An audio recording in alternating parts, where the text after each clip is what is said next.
A rapid learning healthcare system is a provider entity, so it could be a group of hospitals, it could be a medical group, and this provider entity has the capability to look at the type of care that's being given to its patients, look at how that care varies, and identify the care that seems to be optimal.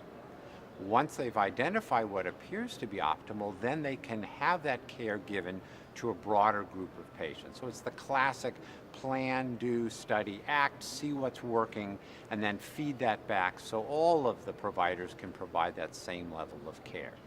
Now, one of the questions is, why has this come about? Why is there a lot of excitement about this now?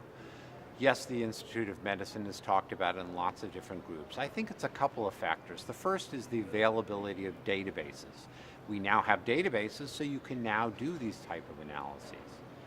The continuing concern about quality, that quality is not as good as it could be. And I think the other piece of the puzzle is the way we're now beginning to reimburse providers, where they're given a bundle payment and they're being measured on quality. So it's very important to understand what works and then to implement that as broadly as possible within that organization. Now, this sounds like mom and apple pie, that of course this is what we would want to do. We would want to study what works and then make sure that everyone has access to that.